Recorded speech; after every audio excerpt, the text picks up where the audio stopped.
Segunda carta de Paulo a Timóteo, capítulo 1. Paulo, apóstolo de Jesus Cristo, pela vontade de Deus, segundo a promessa da vida que está em Cristo Jesus. A Timóteo, meu amado filho, graça, misericórdia e paz da parte de Deus, Pai, e da de Cristo Jesus, Senhor nosso. Dou graças a Deus, a quem desde meus antepassados sirvo com uma consciência pura, de que sem cessar faço memória de ti nas minhas orações noite e dia, desejando muito ver-te, lembrando-me das tuas lágrimas, para me encher de gozo, trazendo à memória a fé não fingida que em ti há, a qual habitou primeiro em tua avó Lóide e em tua mãe Eunice, e estou certo de que também habita em ti. Por cujo motivo te lembro que despertes o dom de Deus que existe em ti pela imposição das minhas mãos, porque Deus não nos deu espírito de temor, mas de fortaleza, e de amor e de moderação. Portanto, não te envergonhes do testemunho de nosso Senhor, nem de mim que sou prisioneiro seu. Antes, participa das aflições do Evangelho, segundo o poder de Deus, que nos salvou e chamou com uma santa vocação, não segundo as nossas obras, mas segundo o seu próprio propósito e graça que nos foi dada em Cristo Jesus antes dos tempos dos séculos, e que é manifesta agora pela aparição de nosso Salvador Jesus Cristo, o qual aboliu a morte e trouxe à luz a vida e a incorrupção pelo Evangelho, para o que fui constituído pregador e apóstolo e doutor dos gentios, por cuja causa padeço também isto, mas não me envergonho, porque eu sei em quem tenho crido, e estou certo de que é poderoso para guardar o meu depósito até aquele dia. Conservo o modelo das sãs palavras que de mim tens ouvido, na fé e no amor que há em Cristo Jesus. Guardo o bom depósito pelo Espírito Santo que habita em nós. Bem sabes isto, que os que estão na Ásia todos se apartaram de mim, entre os quais foram Figelo e Hermógenes. O Senhor conceda misericórdia à casa de Onesíforo, porque muitas vezes me recriou e não se envergonhou das minhas cadeias. Antes, vindo ele a Roma, com muito cuidado me procurou e me achou. O Senhor lhe conceda que naquele dia ache misericórdia diante do Senhor. E quanto me ajudou em Éfeso, melhor o sabes tu. Capítulo 2. Tu, pois, meu filho, fortifica-te na graça que há em Cristo Jesus. E o que de mim entre muitas testemunhas ouviste, confia-o a homens fiéis, que sejam idôneos para também ensinarem os outros. Sofre, pois, comigo as aflições, como bom soldado de Jesus Cristo.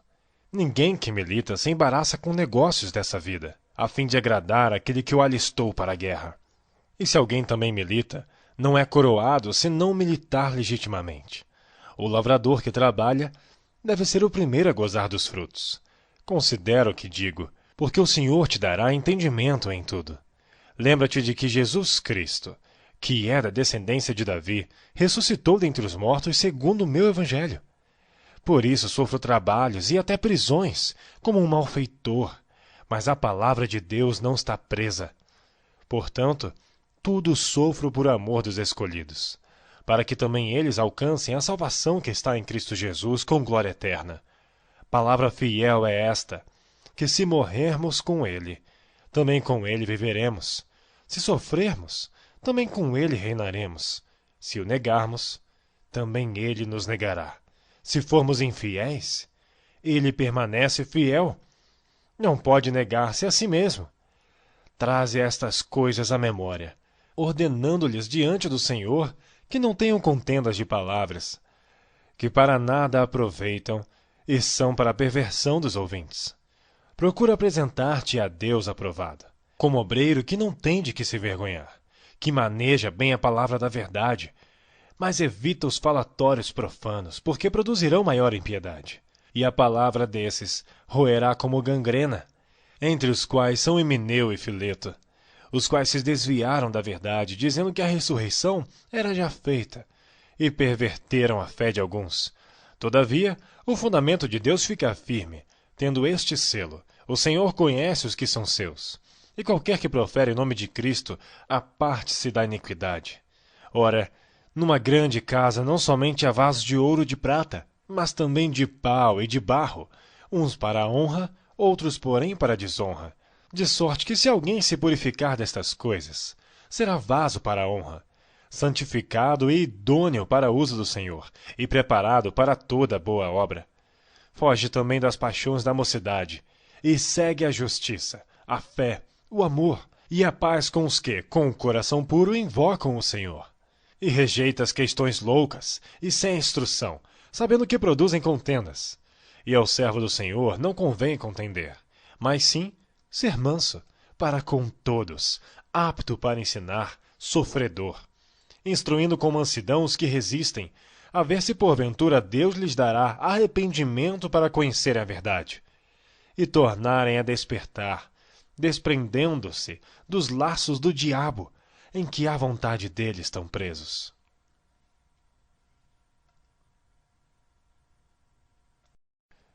Capítulo 3. Sabe, porém, isto, que nos últimos dias sobrevirão tempos trabalhosos, porque haverá homens amantes de si mesmos, avarentos, presunçosos, soberbos, blasfemos, desobedientes a pais e mães, ingratos, profanos, sem afeto natural, irreconciliáveis, caluniadores, incontinentes, cruéis, sem amor para com os bons, traidores, obstinados, orgulhosos, mais amigos dos deleites do que amigos de Deus, tendo a aparência de piedade, mas negando a eficácia dela. Destes, afasta-te, porque deste número são os que se introduzem pelas casas e levam cativas mulheres nécias carregadas de pecados, levadas de várias concupiscências, que aprendem sempre e nunca podem chegar ao conhecimento da verdade. E como Janes e Jambres resistiram a Moisés, assim também estes resistem à verdade, sendo homens corruptos de entendimento e réprobos quanto à fé. Não irão, porém, avante, porque a todos será manifesto o seu desvario, como também o foi ao deles.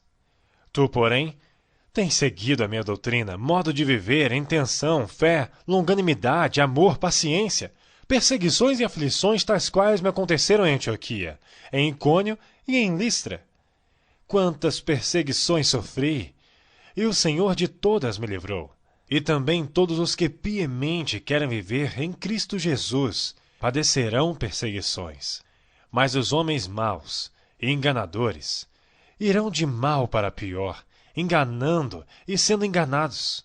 Tu, porém, permanece naquilo que aprendeste, e de que foste inteirado, sabendo de quem o tens aprendido, e que desde a tua meninice sabes as sagradas Escrituras, que podem fazer-te sábio para a salvação, pela fé que há em Cristo Jesus. Toda a Escritura é divinamente inspirada e proveitosa para ensinar, para redarguir, para corrigir, para instruir em justiça, para que o homem de Deus seja perfeito e perfeitamente instruído para toda boa obra.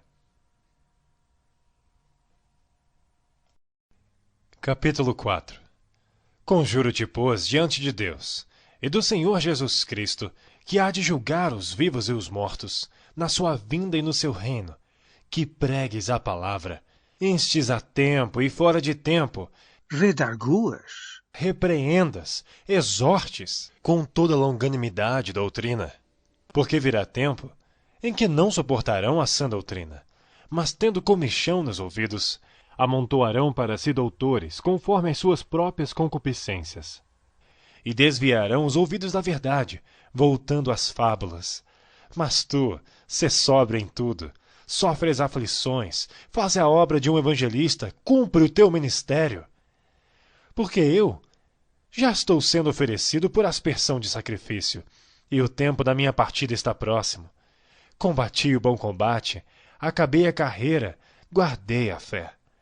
Desde agora, a coroa da justiça me está guardada, a qual o Senhor, justo juiz, me dará naquele dia, e não somente a mim, mas também a todos os que amarem a sua vinda. Procura vir ter comigo depressa, porque Demas me desamparou, amando o presente século, e foi para Tessalônica, Crescente para a Galácia, Tito para a Dalmácia. Só Lucas está comigo. Toma Marcos e traze-o contigo, porque me é muito útil para o ministério. Também enviei Tíquico a Éfeso. Quando vieres, traze a capa que deixei em Troade, em casa de Carpo, e os livros, principalmente os pergaminhos. Alexandre, o latoeiro, causou-me muitos males. O Senhor lhe pague segundo as suas obras. Tu, guarda-te também dele, porque resistiu muito às nossas palavras. Ninguém me assistiu na minha primeira defesa. Antes, todos me desampararam. Que isto lhes não seja imputado. Mas o Senhor assistiu-me e fortaleceu-me, para que por mim fosse cumprida a pregação, e todos os gentios a ouvissem, e fiquei livre da boca do leão. E o Senhor me livrará de toda má obra, e guardar-me-á para o seu reino celestial. A quem seja glória para todos sempre. Amém. Saúda a Prisca, e a Áquila, e a casa de Onesíforo. Erasto ficou em Corinto, e deixei Trófimo doente em Mileto. Procura vir antes do inverno. Élbulo, e Prudente, e Lino, e Cláudia, e todos os irmãos te saúdam. O Senhor Jesus Cristo seja com teu espírito. A graça seja convosco. Amém.